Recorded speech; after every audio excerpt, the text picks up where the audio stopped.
주시는 하나님의 말씀은 사도행전 17장 22절에서 31절까지의 말씀입니다. 제가 갖고 있는 성경책 신약 218페이지입니다.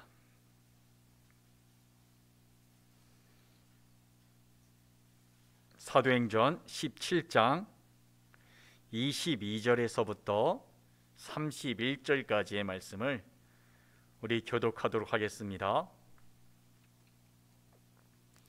제가 먼저 22절 봉독합니다. 바울이 아레오바고 가운데 서서 말하되 아덴 사람들아 너희를 보니 범사에 종교심이 많도다.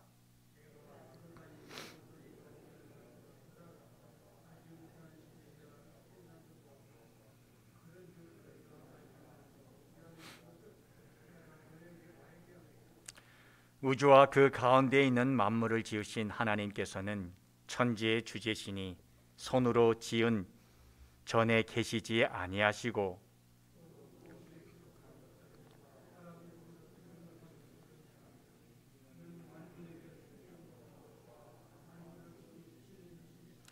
인류의 모든 족속을 한 혈통으로 만드사 온 땅에 살게 하시고 그들의 연대를 정하시며 거주의 경계를 한정하셨으니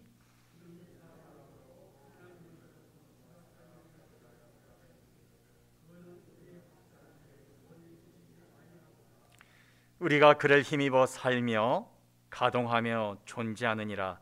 너희 시인 중 어떤 사람들의 말과 같이 우리가 그의 소생이라 하니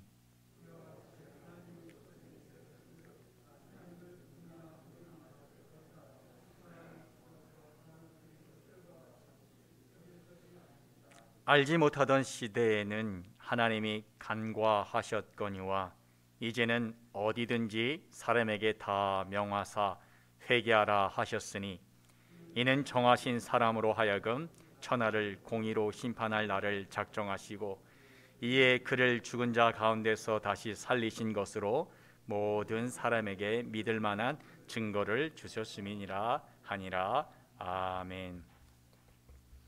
광고 먼저 하도록 하겠습니다. 저희 교회는 계속해서 20% 제한하여 예배를 드리고 있습니다. 요즘에 확진자가 많아지고 있으니 방역 수칙을 철저히 따라주시기 바랍니다. 어제 용천노회 정기노회가 그리고 이재영 목사님 임직식이 잘 마무리되었습니다. 같이 함께 기도해 주신 분들께 감사드립니다. 말씀을 전하도록 하겠습니다. 어제였습니다.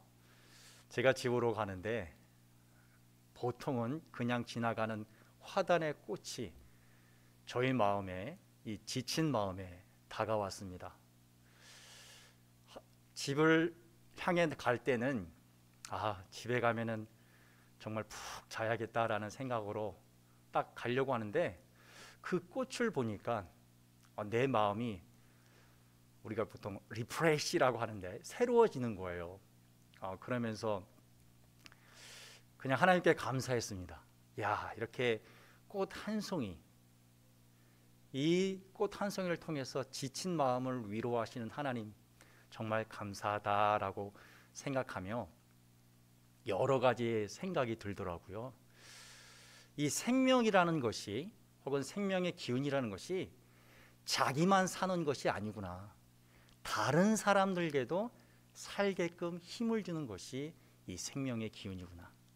그래서 하나님께서 그 생명의 기운으로 아담을 만드시고 그리고 부활하신 그 예수 그리스도 그분을 생명의 기운으로 말미암아 다시금 죽음에서 살아나게 하셨구나.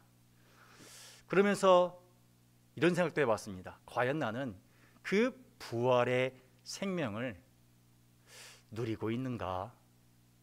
부활절이 지난 지 한 2주 됐지요. 그런데 내 삶을 보니까 그러지 못하더라고요. 그냥 바쁘게 부활절을 지냈지 과연 그 부활절 생명을 과연 내가 누리고 있는가? 여러분은 어떠십니까? 부활의 생명, 그리스도의 생명을 누리고 있습니까? 오늘 본문은 우리에게 참 귀한 말씀입니다. 왜냐하면요, 이 부활의 의미를 다시 한번 우리에게 알려주고요, 그리고 어떻게 하면 이 부활의 생명을 누릴 수 있는지 그 방법을 우리에게 말해주기 때문입니다. 오늘 우리가 읽은 말씀은 사도 바울의 설교입니다. 그 청중은 유대인이 아니에요. 하나님을 알지 못하는 이방인 아덴 사람입니다. 아테네 사람입니다. 이 말씀을 전하는 배경은 그렇습니다. 사도 바울이 빌립보에 있다가 이제 데살로니가를 거쳐 그리고 베레아 그리고 아덴까지 옵니다. 그리고 이 아레오바고라는 광장에서 아테네 시민들에게 이 하나님의 말씀 복음을 전합니다. 그런데요, 그 당시 이 아테네는 모든 철학과 지식의 중심지였습니다. 우리가 너무나도 잘 알고 있는 소크라테스, 플라톤, 그리고 아리스토텔레스가 다 여기 출신이고요. 그리고 지금도 유명한 에피쿠로스 학파 혹은 스토아 학파, 이런 학파들과 바울이 논쟁했다라고 성경에 나와 있습니다. 18절 보면은 이렇게 나와 있죠. 18절 이렇게 되어 있습니다. 어떤 에피쿠로스와 스토아 철학자들도 바울과 쟁론할세, 어떤 사람은 이르되 이 말쟁이가 무슨 말을 하고자 하느냐 하고, 어떤 사람은 이르되 이방 신들을 전하는 사람인가 보다 하니, 이는 바울이 예수와 부활을 전하기 때문일러라 라고 말합니다. 단순히 지금 바울은 그 스토아 학파 에피쿠로스 철학자들과 논쟁을 하고 있는 건 아닌 것 같습니다. 왜냐하면 뒤쪽에 보면 바울이 예수와 부활을 전하였기 때문이다 라고 말하는 거 보면요, 그들과 바울은 철학적으로 논쟁했는지는 잘 모르겠지만 바울의 의도는 예수 그리스도의 부활을 전했음을 우리는 알 수가 있습니다. 하나님에 대해서 아무것도 모르는 자들, 그런데 그들에게 부활을 전해야 합니다. 한번 상상해 보십시오. 교회를 잘 모르는 사람에게 예수님의 십자가와 부활을 전한다? 그건 그리 쉬운 일이 아닌 것 같습니다.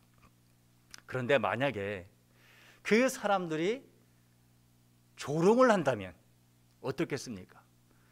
그건 더 어렵겠지요. 그 당시 그리스 사람, 아테네 시민들은 이 부활을 믿지 않았어요. 그렇기 때문에 이 바울의 이야기를 조롱했습니다. 그뿐만 아니라 이 바울과 이야기하는 것을 그냥 말장난 혹은 시간 때우기로, 그런 수단으로 생각했습니다. 왜냐하면 그 당시 아테나는요, 풍요로운 삶을 살았습니다. 정치, 경제, 그리고 문화적으로 부족함이 없었기 때문입니다. 성경은 그 이유를 이렇게 말하면서 그 상황을 이렇게 얘기를 하고 있죠. 21절 보면 이렇게 나와 있습니다. 모든 아덴 사람과 거기서 나그네된 외국인들이 가장 새로운 것을 말하고 듣는 것 이외에는 달리 시간을 쓰지 않음이더라. 배우는 일만 했다는 것입니다. 그것도 좀 새로운 것이 없나? 새로운 것을 찾아다녔다는 거죠. 여유로운 삶을 살았다는 것입니다. 어떻게 이들이 이럴 수 있을까? 왜냐하면 생활을 해야 되는데, 집안일도 해야 되고 돈도 벌어야 되는데, 그런데 그 모든 일들을 누가 했냐면 노예가 했습니다. 노예가. 아테네 시민들은 그 노예들이 하는 일에 단지 그들은 여유로운 생활만 했을 뿐입니다. 지금으로 생각하면요, 돈 쓰고 싶을 대로 쓰면서 자기가 하고 싶은 풍요로운 삶을 사는 것, 안정된 삶을 사는 것을 말하는 거죠. 주위에 이런 사람들 보면 과연 이런 사람들에게 혹은 이런 사람들이 천국을 믿을까라는 그런 의심이 들 때가 있습니다. 이렇게 세상이 좋은데 과연 이 사람들이 예수님을 믿을까? 그런데요, 오늘 바울은 그런 풍요로운 아테네 시민들에게 바로 예수 그리스도의 부활을 전합니다. 왜죠? 우리의 인생은요, 풍요로움과 안정됨만으로 살 수 없기 때문입니다. 우리에게는, 인생은 이 부활의 생명이 필요하다는 것입니다. 그것을 알려주기 위해서 바울은 지금 그리스도의 부활을 그들 앞에서 선포하는 거죠. 그의 이야기는 이렇게 시작이 됩니다. 24절이 보면 이렇게 나와 있지요. 우주와 그 가운데 있는 만물을 지으신 하나님께서는 천지의 주재신이 손으로 지은 전에 계시지 아니하시고 라고 말합니다. 바울은요, 복음을 설명하면서 그리스도의 부활을 설명하면서 하나님을 이야기합니다. 근데 그 하나님은 어떤 하나님이죠? 만물을 지으신 하나님이다. 천지를 지으신 하나님이다. 그리고 천지의 주제시다. 하늘과 땅의 주인이다. 그렇기 때문에 손으로 지은 전, 사람의 손으로 지은 신전에 계시지 아니하신 분이다 라고 말하고 있습니다. 이 바울이 말한 이 하나님의 모습은요, 그 당시 많은 사람들이 생각하는 신의 모습과 같았습니다. 그들에게 있어서 신은요,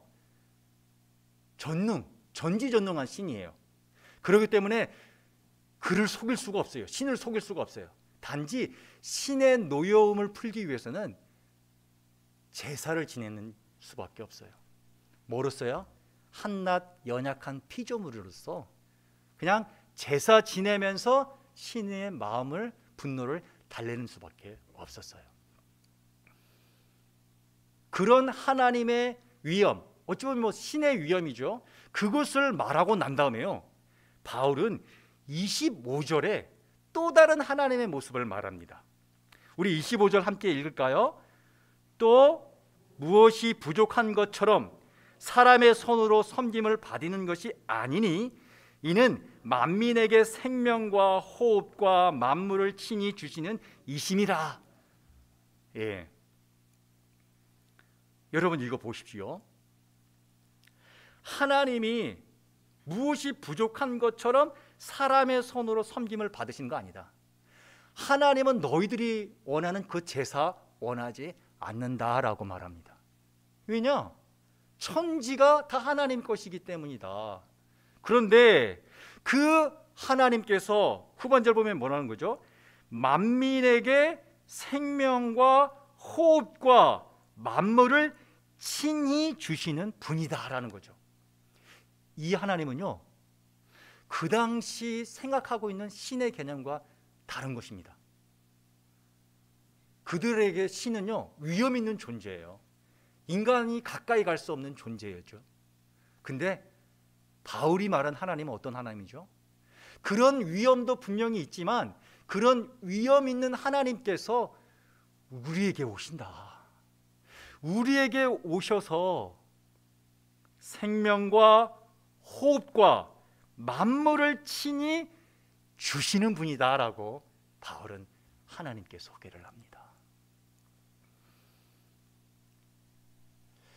여러분, 우리 성도님들을 만나게 되면요, 이 하나님의 두 모습에 한쪽으로 치우치는 경향이 있습니다. 위험 있는 하나님께 좀 많이 기울이신 분들은요, 신앙생활이 굉장히 경직되어 있어요. 하나님을 많이 두려워만 해요. 그 안에서 자유함을 잘 못 느끼는 것 같아요. 그런데 생명과 호흡과 모든 것을 주시는 그 하나님, 어찌 보면 사랑의 하나님이겠지요. 그 하나님께 치우친 성도님들은요, 자유함은 있어요, 하나님 앞에. 근데요, 하나님을 두려워할 줄 모르는 것 같아요. 우리에게 필요한 신앙은 어떤 신앙일까요? 균형 잡힌 신앙입니다. 하나님의 사랑 안에서 하나님을 두려워할 줄 아는 신앙. 그런데 오늘 사도 바울이 이야기하고 싶은 것은요, 무엇이냐? 왜 이렇게 위험 있는 하나님께서, 우리 인간이 무슨 상관이 있나요? 재물만 받으면 되고 그들의 정성만 받으면 되는데 왜 굳이 피조물에게 찾아와서 생명과 호흡과 이 만물의 모든 것을 주시느냐? 그 이유를 그들에게 말해줍니다. 그 이유를 말입니다. 자, 우리 27절도 함께 읽을까요? 시작. 이는 사람으로 혹 하나님을 더듬어 찾아 발견하려 하려 하심이로되 그는 우리 각 사람에게서 멀리 계시지 아니하도다. 여기에는요, 이 말씀에는요, 하나님의 소원이 들어가 있어요. 여러분, 하나님의 소원? 하나님의 바람? 있을까요? 분명히 이 말씀에 보면요, 하나님의 소원이 있다고 해요. 바람이 있다고 해요. 그것은 뭐죠? 인간들이 재물을 드리는 게 아니에요. 그리고 하나님을 알고 하나님에 대해서 배우는 거, 이거 아니에요. 하나님이 바라는 거 뭡니까? 여기에 보면 하나님을 더듬어 찾아 발견하려 하십니다. 뭐죠? 야, 내가 여기 있다. 나를 좀 알아봐 줘라. 알아봐 줘라. 하나님은 어디 있다고 하십니까? 우리 각 사람에게서 멀리 계시지 아니함에도 불구하고요, 하나님이 원하는 건 큰 거 아닙니다. 날 좀 알아봐 줘라. 제가 어느 날이었습니다. 집에 딱 들어갔는데 아이들이 바쁜지 아빠가 왔는데도 불구하고 이게 아빠한테 인사를 하지 않는 거예요. 그래서 좀 섭섭하더라고요. 섭섭해서 아이들을 불렀습니다. 그리고는 이야기를 했죠. 얘들아, 아빠 마음이 너희들이 인사를 안 하니까 좀 그렇다. 그래서 나는 너희들이 아빠가 들어오면 꼭 잘 다녀오셨습니까? 라고 인사해 줬으면 좋겠다라고 요구를 했어요. 그때부터 분위기가 좀 달라지더라고요. 제가 들어올 때마다 어떨 때는 뭐 이렇게 잘 나와서도 인사하지만 나오지 못할 때는 꼭 소리 높여서 다녀오셨어요 라고 이렇게 얘기를 해요. 그런데요, 보통은 내가 왔어요 라고 이렇게 이야기를 하는데 그러지 않을 때도 있습니다. 그냥 들어올 때가 있는데요, 그때도 애들은 꼭 인사를 해요. 그 인사를 할 때요, 그 인사를 받으면 아무것도 아니잖아요.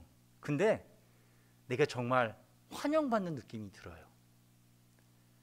그리고 이 집에서 귀한 존재로구나라는 그런 인정받는다? 이런 느낌이 들더라고요. 우리 하나님도 똑같은 건 아니겠지만 그런 거 아닐까요? 그래서 하나님께서 원하는 것은 막 큰 게 아니라 우리가 더듬어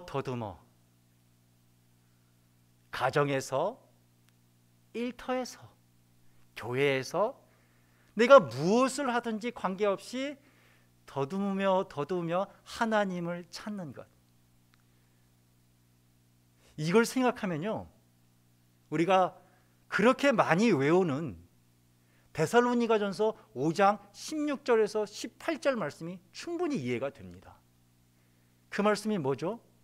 항상 기뻐하라, 쉬지 말고 기도하라, 범사에 감사하라. 이는 그리스도 예수 안에서 너희를 향하신 하나님의 뜻이니라. 항상 기뻐하라고 해요. 쉬지 말고 기도하라고 해요. 범사에 감사하라고 해요. 뭐죠? 어느 때든지 어느 장소든지 하나님을 찾고 그분 때문에 기뻐하고 그분께 기도하고 그분께 감사하라는 것 아닐까요? 그런데 우리의 삶은 어떻습니까? 많이 외웠고 알지만은 이 삶을 사는 게 그게 쉽지 않아요. 그렇죠. 근데 우리 하나님은 정말 대단하십니다. 왜냐하면요, 그런 우리를 알고 계시기 때문입니다. 그런 우리를 알고 계셔서 우리가 그런 일을 할 수 있도록, 하나님을 찾을 수 있도록 우리에게 방법 또한 가르쳐 주십니다. 그게 뭐냐면요, 바로 예수 그리스도의 부활입니다. 이 부활에는요, 하나님의 사랑과 하나님의 능력이 감춰져 있기 때문입니다. 여러분, 우리 한번 말씀 볼까요? 31절입니다. 우리 31절 말씀을 함께 봉독하도록 하겠습니다. 이는 정하신 사람으로 하여금 천하를 공의로 심판한 날을 작정하시고 이에 그를 죽은 자 가운데서 다시 살리신 것으로 모든 사람에게 믿을 만한 증거를 주셨음이니라 하니라. 아멘. 이 말씀에 보면요, 하나님께서, 위엄 있는 하나님께서, 천지를 만드시고 그 천지를 심판하신 하나님께서 뭐라고 이야기 나오냐면요, 천하를 공의로 심판한 날을 작정하였다라고 말합니다. 분명 만물을 지으신 하나님께서는 그 만물을 심판하실 것입니다. 그런데요, 후반절 보면요, 하반절은 이렇게 나와 있지요. 이에 그를, 예수님이겠죠, 죽은 자 가운데서 다시 살리신 것으로 모든 사람에게 믿을 만한 증거를 주셨음이니라. 왜 하나님께서 예수 그리스도를 죽음에서 부활시켰느냐? 한마디로 우리를 구원하기 위한 거예요. 우리가 믿지 못하니까 부활시켜서 그걸 증거로 삼아서 우리로 하여금 그 심판의 자리를 비껴가라고 하시는 거예요. 그게 하나님의 사랑입니다. 사랑. 저는 이 말씀을 묵상하면서요, 한 장면이 떠올랐어요. 어떤 장면이냐면요, 여러분처럼 제가 관객으로 앉아 있고요, 하나님과 예수님이 드라마를 찍는 거예요. 십자가와 부활의 드라마. 그래서 보여주는 거예요. 내가 이처럼 너희들을 사랑한다. 이처럼 너희를 사랑한다. 거꾸로 된 거 아닌가요? 우리가 드라마를 만들어서 하나님께 보여줘야죠. 근데 지금 그게 아니잖아요. 이 말씀에 보면 하나님이 계획하시고요, 하나님이 감독 연출하시고요, 예수님이 주인공이 돼서 그걸 우리에게 보여주셨다는 말이잖아요. 그 사랑을 말이에요.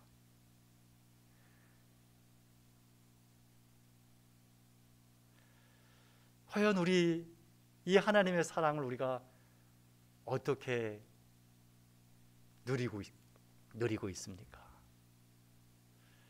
근데 참 슬픈 것은요, 우리가 이런 사랑을 알고 사랑을 실천하려고 노력을 하더라도 그게 잘 안 돼요. 하나님을 찾고 하나님을 의지하고 하나님을 붙드는 게 그게 쉬운 일이 아니더라고요.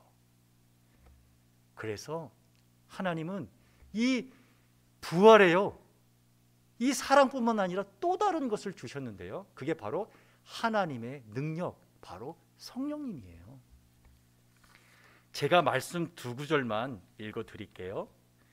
스가랴 4장 6절 하반절 말씀입니다. 잘 아는 말씀이니까요, 들어보십시오. 만군의 여호와께서 말씀하시되 이는 힘으로 되지 아니하며 능력으로 되지 아니하고 오직 나의 영으로 되느니라. 여기서 나의 영은 하나님의 영을 말합니다. 우리 힘으로 할 수 없고 하나님의 능력으로 될 수 있음을 스가랴는 예언을 해요. 로마서 8장 26절 이렇게 말합니다. 이와 같이 성령도 우리의 연약함을 도우시나니 우리는 마땅히 기도할 바를 알지 못하나 오직 성령이 말할 수 없는 탄식으로 우리를 위하여 친히 간구하시느니라. 우리가 사랑받는 존재도 모르고 그렇게 살아갈 때가 있어요. 우리는 그렇게 연약한 존재입니다. 그런 존재를 위해서 성령님께서 기도하신다라고 말씀하십니다. 이 성령에 대해서 말하는 책이요, 바로 우리가 읽고 있는 사도행전입니다.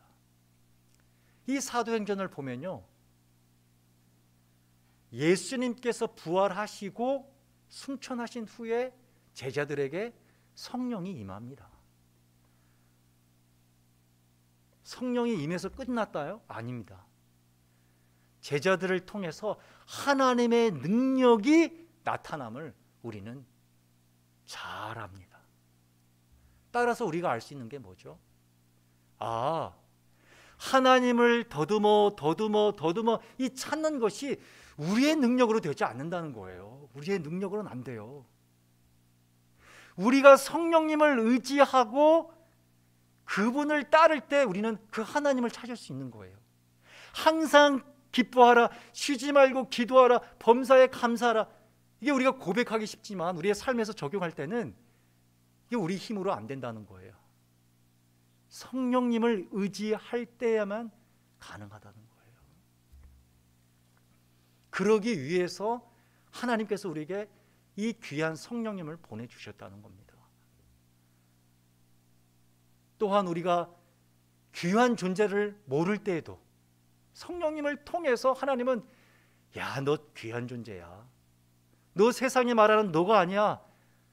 난 너를 위해서 모든 걸 다 준비한 그런 내 앞에서 귀한 정말 가치 있는 존재야 라고 하나님께서 말씀하신다는 거예요. 우리를 깨우쳐 준다는 거예요. 그 성령님을 통해서 말입니다. 따라서 우리는 이런 결론을 내릴 수 있습니다. 하나님의 사랑을 보여주는 이 부활의 생명을 얻을 수 있는 것은요, 바로 성령님을 통해서입니다. 여러분, 아까 제가 서두에도 말했습니다. 한 꽃송이가 그 안에 있는 그 생명이 나의 마음을 새롭게 하는 힘이 있다면 우리 안에 있는 성령님은 얼마나 더 큰 생명으로 우리를 살릴 수 있을까? 오늘 사도 바울은요, 그 부활의 생명을 아테네 시민들이 알기를 바랬어요. 그들은 하나님도 모릅니다. 우상 숭배했던 심판에 가야 될 그런 자예요. 그런데 그런 자들이 사도 바울이 부활을 이야기할 때 조롱까지 합니다. 여러분, 그때 사도 바울이 어떻게 했을까요? 포기했을까요? 낙담했을까요? 절망했을까요? 그렇지 않습니다. 끝까지 복음을 전합니다. 왜일까요? 이 생명을 너희들이 안다면, 이 생명을 너희들이 받아들인다면 너희들이 변한다. 그걸 알았기 때문입니다.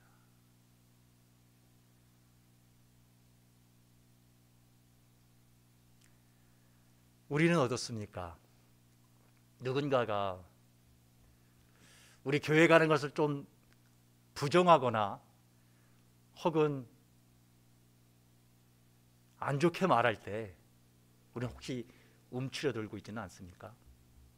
아니면 그냥 주일날 와서 예배 드리는 것으로 또 코로나고 뭐 이런 환경에서는 이 정도까지만 해도 되겠지라는 그런 안일함에 우리가 빠져 있는 것은 아닙니까? 아니, 거기에 그냥 만족하고 있는 것은 아닙니까? 오늘 사도 바울은요, 우리에게요, 좀 더 깊이 들어가라고 합니다. 부활의 그 능력, 그 부활의 사랑, 그것을 통한 부활의 생명을 우리가 누리라고 오늘 우리에게 도전하고 있습니다. 이 생명은 나만 살리는 것이 아니고요, 우리 가정을 살리고 또한 우리 이웃을 살리고 코로나로 어둠에 갇힌 이 사회를 살릴 줄 믿습니다.